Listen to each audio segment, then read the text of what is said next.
So I was thinking about the friend zone for guys and how they hate being in the friend zone and they think a girl is evil for tricking them into paying attention to them and taking them out and being nice to them when they know good well they'll never give them none. And it's bad for a woman or it's mean for a woman to put a guy in the friend zone. And the only guys that should go in the friend zone are guys who could possibly eventually one day be a boyfriend. I don't know. They don't like the friend zone. We're bad for having a friend zone. But what about when guys say about women, I'd fuck her, but I wouldn't be with her? What about when y'all put us in the Netflix and chill zone? That's the friend, and then the friend zone isn't even like a bad place to be. Like, okay, so we're complaining about getting put in the Netflix and chill zone. Literally exploited, disrespected, you know, like we're taking our time to spend with you so that you can mistreat us. That's what Netflix and chill is. You want a woman to supply you with your greatest desire for the least you could possibly do. Come sit in my house and do what I'm already doing. What I always do is it's Tuesday night. I'm not even gonna pick my socks up off the floor before you come over. I'm not gonna pick up the pizza box that's been on my dining room table for 3 days. You're not worth that. You're not worth me doing basic cleaning in my living room before you get here because I don't consider you an important guest. We should be grateful that there are men who would waste their time allowing us to come over and spend their time watching Netflix with them. Hell, if we want to listen to a certain song and they're playing music already. Hell, if we want to watch a certain show and they don't want to watch it. Well, I don't want to watch your dumbass show. I don't want to watch Snowfall. Or whatever fucking drug dealing, shooting people. I don't care. I don't want to watch it. I don't want to experience whatever the storyline is. I don't want to get into the plot, the characters. I don't care. They are doing evil things. I don't care. It's not cool. I don't want to watch it. I don't want to listen to the music. So they don't like the friend zone. So in the friend zone, men are complaining that they have to what? Listen to us talk. Okay, so if one of us is like happy about something and we call up one of our guy friends and we're talking about like our new, passion or something cool that we discovered, that is equivalent to being like ignored the next day in public, talking to you about the things I like. Okay, what else happens in the friend zone? We go out on a date where you are fully aware that we're not sleeping together after the end of this, and you still agree to pay for it, and that is the only way you're taking me out. Okay, that's equivalent to you not even cleaning your living room before I come over? Are you serious? Even if you're in the friend zone, she probably cleans up before you come over. Like if she invites you over for movie night, she probably cleans up. But when you invite us over for Netflix and chill for a strictly dickly situation and we're fully aware and we know what's going down, y'all don't even clean up. And you're equivocating the type of like relationship that men settle for when they know they can't be with a woman that they want to be with the type of treatment a woman gets when she does that on like the flip side. It's such a horrible thing to be in the friend zone. I don't know, man. I'm not talking about like all men all women, because I don't know. I don't know all men and all women. There's a lot of people on this earth. I ain't never going to know them. I don't need to worry about them, because if another woman is figuring out a way to make it work, then great. That's all I need to know. All I need to know is there other women are making it work, and that's all I'm going to think about. Okay? I know the ways that didn't work for me, and I know the things that I'm hearing now that sound utterly ridiculous. And some of the things that these videos are showing men complaining about, or what they think the problem is, or how they're going to solve, how they're going to push back. Like, they went from complaining about getting married. Men don't want to get married. I don't want to marry you. Don't nobody want to marry you. I don't want to marry you. So now that we don't want to marry them, they're telling us that we're not worth anything until a man wants to marry us. No, no one's going to want to marry you. No one's going to want to marry you, because men don't marry women like you. Like, all right, but you, like, okay, so this is just another version of the you don't want to marry me. I already heard you the first time. Like, if you don't want to marry me, why are you talking to me? Because apparently men only talk to the women they want to have sex with. So if you don't want to have sex with me, you don't want to marry me, then that's great. Why are you talking to me? Why are you telling me about the kind of woman you want? I don't want you. So please talk to someone who needs that information. I'm glad you're aware of these things. That's some great work you've been doing on what you want and need from a relationship. And some pretty shitty wants and needs. But if you're aware that you need a doormat, someone you can abuse and use and rule over, then you go find that, because that is not what I am. So I do not need to hear what qualifies a woman to be a woman for your scale of understanding. I'm not worried about what's on your scale. You don't even need to consider a woman like me. The considerations you are considering are not the considerations that belong on my countenance. How about that? I'll put it like that.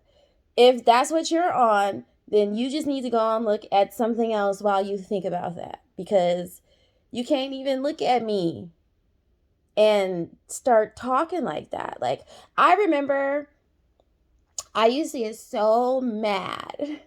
And that's something I'm doing. Like, why am I making myself mad? And I think it might be like the new version of like watching Lifetime movies. You know how women like purposefully go like and put themselves through like a whole bunch of emotions because like they just want to feel something. Like, why do y'all watch them Lifetime movies? Why do you do this? Why do you read the romance novels? We sitting in our bed like grabbing our chest, reading a damn book. Like, it's a collection of words on a page.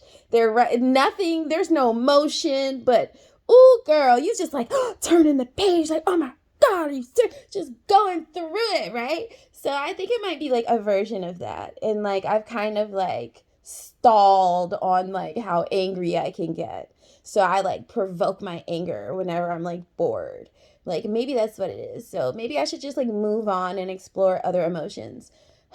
This is just like more fallout from being on psychiatric medications that are like helping me balance my emotions. No. That don't clogged my whole emotional system up and just prevented me from feeling things properly. It prevented me from feeling things properly. It's really all it did. But okay, so what was I talking about? Okay. So, okay, yeah, I used to make myself mad with that question, what do you bring to the table? All right, so what do you bring to the table? What do you bring to the table? And like, I don't know why. At first, I didn't know why. I figured it out, but at first, I didn't know why. Like, I would just like get like a little eye twitch, like at the imagining the scenario of getting my hair done, my nails done, spending like 2 hours in the bathroom doing my makeup, wearing an outfit that I've been planning for like 6 weeks, or however long I've been thinking about my outfit. Like, maybe not like for this date, but like next time I go out on a date, this is what I'm gonna wear.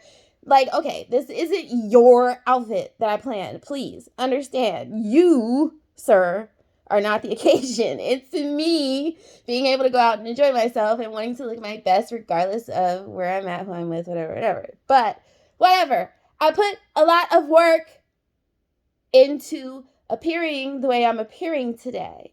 And if I get out on a date, like I'm already on a date, this guy has already asked me out, because that's the only way I would be on a date. I do not ask men out. I do not ask men to take me out. Not anymore. I used to ask my guy friends to take me out, but when they were like faking, I was like, well, why am I friends with this guy? Like, he wants to make like sexy jokes all the fucking time and like not take me out when I ask him to. Okay, I don't like him. I don't like him anymore. Like, he's a useless guy friend at this point. Like, I know you're capable of taking me out. You're telling me you're off. So let's go do something, and you can pay for my food. And you don't want to do that, but you want to text me, you want to send me all these fucking memes. Like, you know what? No, you don't get to do that. Okay. My friends can do. I could do that with girls, and they can actually send me funny memes. One night, like, I don't know what he was on, but he sent me like these two memes, and they were like literally satanic evil. Like, I was like, what the fuck have you been watching today? Like, why? And he was like, you're the one who did it. I'm like, I don't even know what you're talking about. Why this, though? We'll get to that. But I already asked my question. The deflection, I mean, I didn't say all this to him, but like, I was just like, why are you watching a video like this, and then you're sending it to me, and you're comfortable with me knowing that you've been, I don't know, like, maybe that's not what happened. Okay, you know what? I am judging without having the full picture, all right? So, in order to release myself from making that mistake, judging without the full picture, what I'm going to do is just judge the little bit that I have. These videos are fucking weird. I'm getting a devilish vibe. I'm putting out the devilish vibe. You behaving as if you don't detect it, that concerns me. If you don't have clear discernment to detect the clear devilish vibes in these two videos you sent me tonight, I'm going to have to stop communicating with you, because you don't have the discernment to not lead me into a devilish situation, because these two videos are some devilish situations. And you sent them to me for what? You don't have like any commentary on the devilishness. So if I bring it to your attention and you don't notice it, that's like 2 strikes, you're out, my dude. Like, if you didn't notice it yourself, and when I bring it up, you don't acknowledge it, then you are trying to kill me. Like, I think I'm going to just be dramatic for, like, while I'm in treatment. Like, okay? Because, like, that's what they do when you're in treatment, right? Like, you're just, like, dramatic. Like, hi, I've been coming to... I'm sorry. Let me not do that. That's foul. That's foul. I was about to mock NA members, because I went to a few NA meetings, and I have my thoughts on what that is. However, the main idea of the group is that it's anonymous, and that you are free to share your truth while you're there, because you know that no one is gonna go out and mock you. Basically, they're not gonna repeat what you said. And then, you know, sometimes we talk about what happens in these things where we're like, oh, well, I didn't use anyone's name or any identifiable information, but like, it doesn't matter. Like, someone in NA somewhere is being talked about outside of the group, and that's just like not cool. So I decided NA was not for me. That's all I'm gonna say. And yeah, I don't know why I started talking for that. I do know why NA was not for me, though. Listen, I'm gonna tell y'all this. I decided that so the culture is, I'm not talking about any specific members, so I can talk about this. The culture is that you find a meeting whenever you're feeling weak for a drug, your drug of choice or whatever, you replace the meetings with your dependency on the drug, pretty much. Like, that's what the program is. And you're in, church basements every night, talking to each other. And when you talk to each other, you talk to each other a certain way. And basically, that would have been too specific. But basically, I just sat there and I thought about it. Like, would I rather, every time I want to smoke, would I rather smoke or come sit in a church basement with these folks?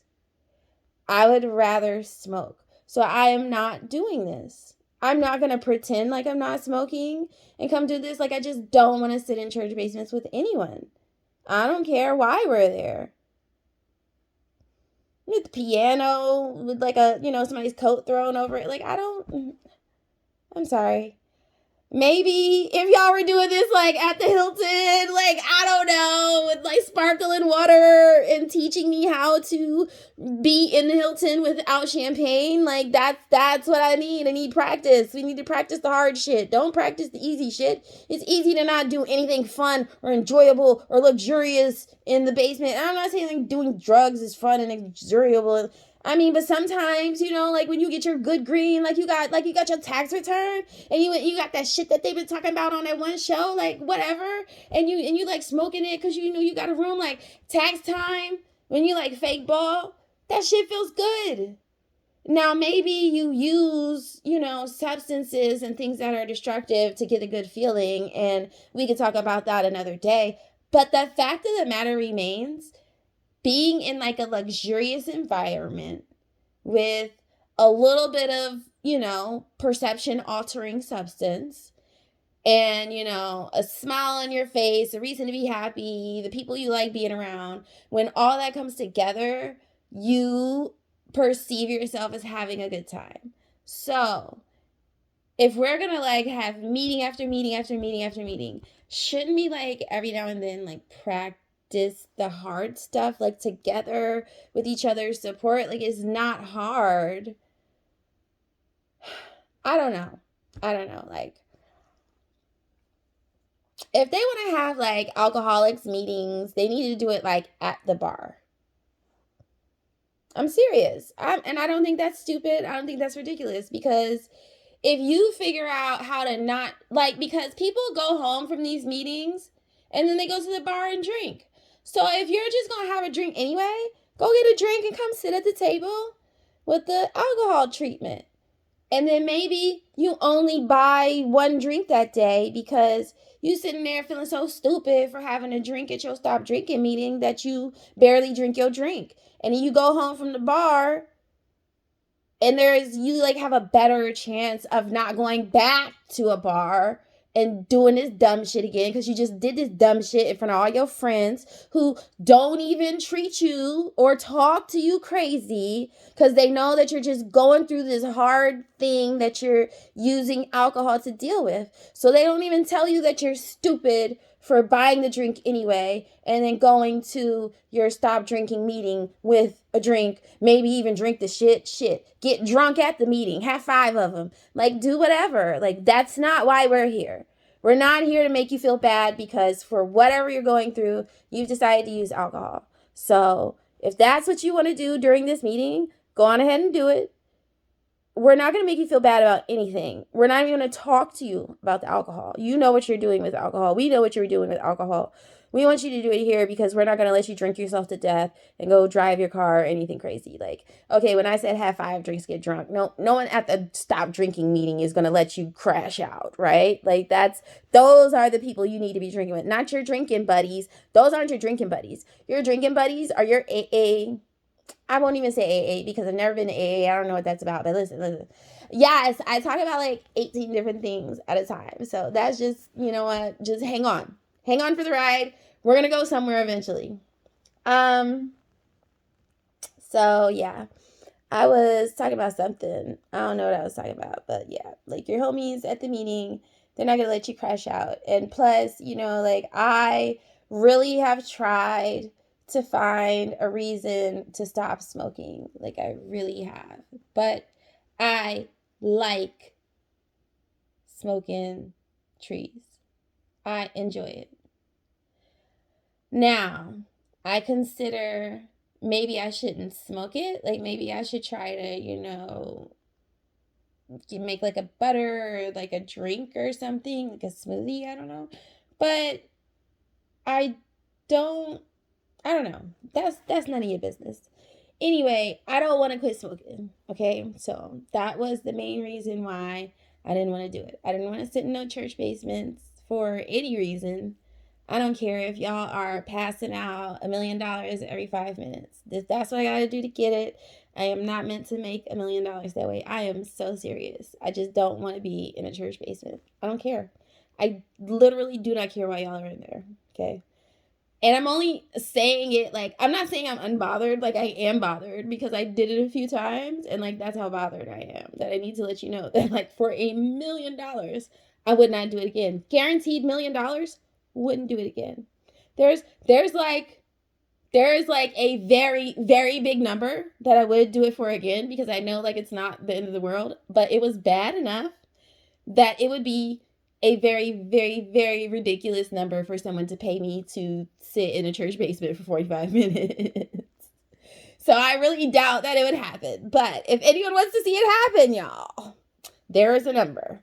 So, I'm sorry. Like, I just been feeling really giggly lately, and I feel like I'm expanding at like this exponential rate. Like I was held back mentally by those mental health medications. Like, what the hell? Mental illness. Like, how do you have a mental illness because you're sad that you've led a shitty life? How is that an illness mentally? Like, that makes a lot of sense. Like, if you are living life and life is all you have and it's your experience and it's your every day-to-day life, and like your mom's an alcoholic and your dad's abusive and your brother's like, molesting you, and like your teacher is molesting you, and like the schools are like making you cut your dreads off, like what the fuck? And now you have depression and you need like medication and you need to be in a treatment. Like, no, people need to stop being shitty. Like, my life, the people in my mom needs to stop drinking and getting drunk and beating me. My dad needs to stop getting drunk and beating my mom and us. My brother needs to keep his hands to myself. His teacher needs to, like, why is the solution for me to take drugs that make me not want to talk to anybody, not want to bother anyone with the story of my abuse, and to be able to still fully function in society and go to work and pay my bills, as if that is like the pinnacle of humanity, the ability to fucking read a calendar and send some money to an address. That's the pinnacle of adulthood. Are you fucking kidding me? That's not mature behavior. That's fucking robot behavior. That's conditioning. I don't believe that that's like smart. Like, what is the responsibility that we are emulating here? The responsibility to keep feeding? That's like feeding. That's a feeding. That's regular feeding of the machine. I'm good. But anyway, I'm not saying that everything should be free. That's not what I'm saying. What I'm saying is, a lot of people have like the philosophy sometimes, like, oh, well, oh, you know what I've heard sometimes? I've heard some people say, if they ain't paying your bills, their opinion don't matter. Like, their opinion don't matter even if they paying my bills. Like, I don't like your opinion. It depends on what we're talking about. If we're talking about your life, then yes, your opinion matters. If we're talking about my life, absolutely not. Your opinion still doesn't matter. You can pay for everything and your opinion still doesn't matter about what I'm finna go do with my life. Absolutely not. I don't care. And if you're threatening to not do something for me that you've already been doing previous to me needing to make this decision, because I'm going to make a decision that you don't want me to make, and this is about something that applies only to me, my life, what I need to happen for me. No. Matter of fact, I don't need you to pay for anything anymore. I'll be fine without you, because you're trying to use finances to abuse me. You want me to live the life you have planned for me rather than the life I have planned for myself. That is abuse.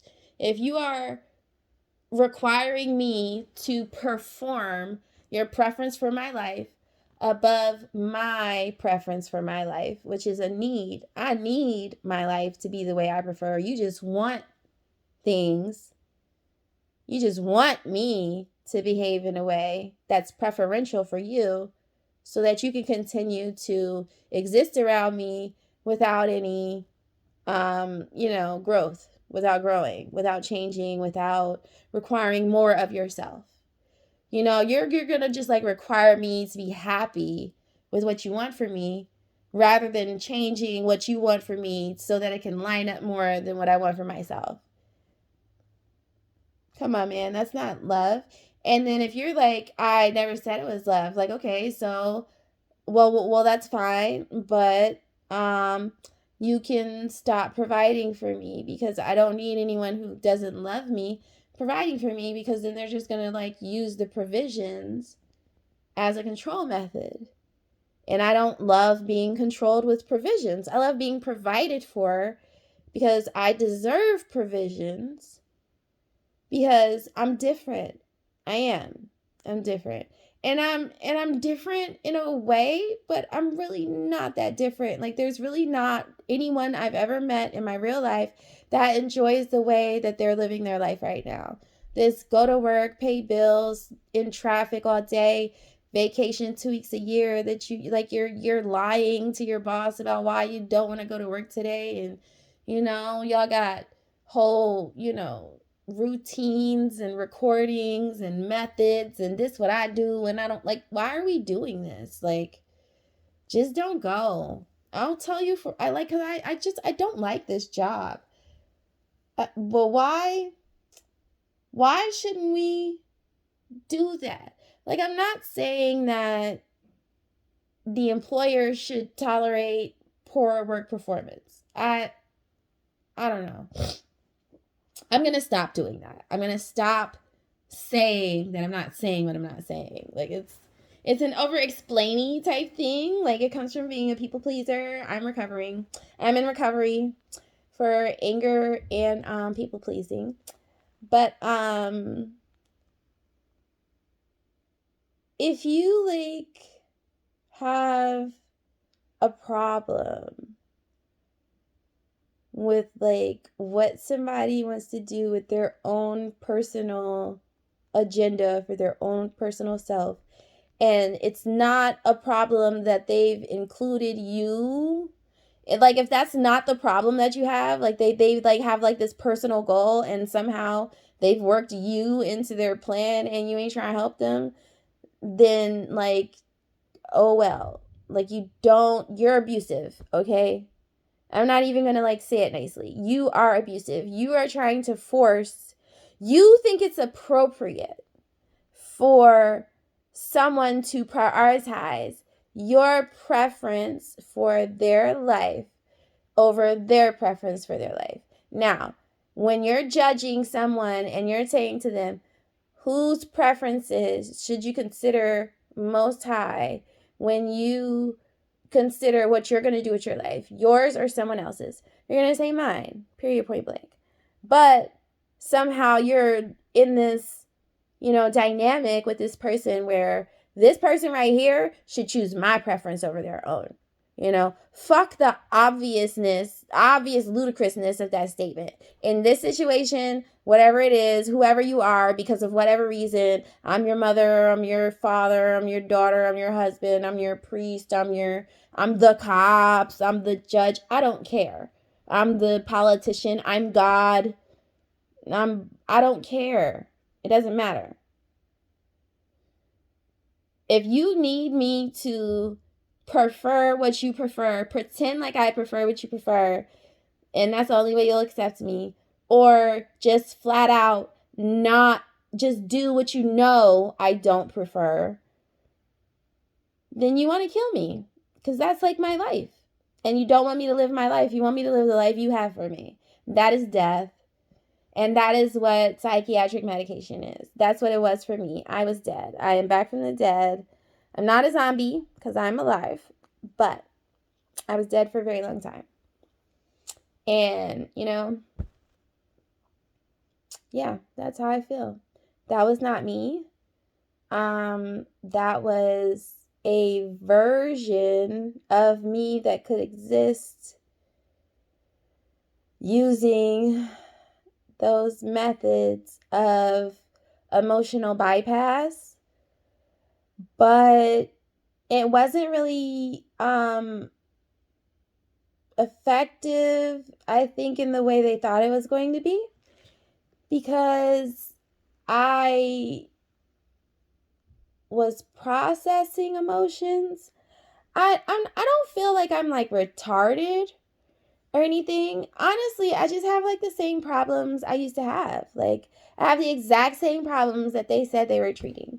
I have like grown. I've grown in like leaps and bounds in like other portions of my psyche that weren't, you know, targeted with those medications. But the things that the medications were targeted, I did not improve in those areas at all until I stopped using those medications. And now I'm in a situation where they're like encouraging me and borderline requiring me to be in services with them and get back on medication. And that's the only way I can prove to them I'm serious about my mental health. All right, well, then I'm not interested in proving to you that I'm serious about my mental health. I'm just interested in seriously being healthy mentally, because I was never mentally ill. And y'all are the ones who put that whole situation in my, head, that it is an illness to lay in bed all day and not take care of myself, because I feel like my life isn't worth it, because I've been traumatized in so many different ways, so many different times up until this point, and it doesn't stop happening. It keeps happening. It happens every day. It happens in little ways. It happens in big ways. It just happens continuously. I don't know how to stop it. Everything they say, it's my fault. How is it my fault when I have no control over whether or not it happens to me, but somehow it's my fault? And the fact that I think that sucks, is an illness that needs to be medicated, and I need to take these pills, and that way, when I figure out how to go to work and pay bills and not feel so horrible about all these horrible things that have happened to me, that's when I'll be better. Like, what the fuck? That doesn't make any sense. Like, psychology, it is the science of psych.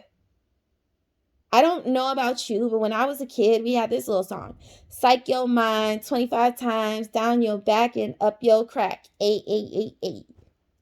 There's a bunch of different ways to say it, but basically, psych is a word that we use when we are tricking you. When we are telling you something and you are believing us, we say psych to break the spell. And that's your cue. That's when you know whatever that thing is that you're wondering about. Like, is he serious? Like, no, I'm not serious. Psych. Psych your mind.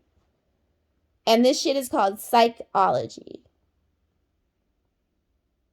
No, absolutely not. I'm good. I'm not going, and I'm not going to, and I'm no, no, no, no, no. I'm all right. I don't need your services. I'll be quite fine.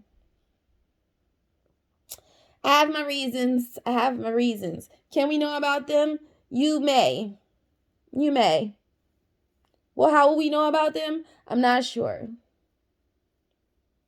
I'm not sure. The only thing I do know is what you will not be having. You will not be having an explanation from me about why I do not want services from you when it comes to me. You can go on ahead and serve other people. You can go on ahead and get your explanation from someone else. But I will not be explaining the reason I chose to decline services. And that's on God. Yeah, so I don't know. I think this was a good one. I don't remember why I started talking, but yeah, I haven't finished this one yet. I ran out of hair. I think, well, you know how, does anyone else, when they do their braids, you have like this big sort of ball of like, especially with like the really curly hair that just like came off in such a way that you can't use it, but it's like enough for like a strand of a braid, you know? Like it's kind of maddening. Like I don't know how to like separate the hair properly so I don't waste as much. I think it like matters if you like take from one end only, because if you're like taking from all over the pack, then you're gonna waste more hair. Like I can see that happening because like how it sticks to each other. So I guess I'll try that next time. Bye.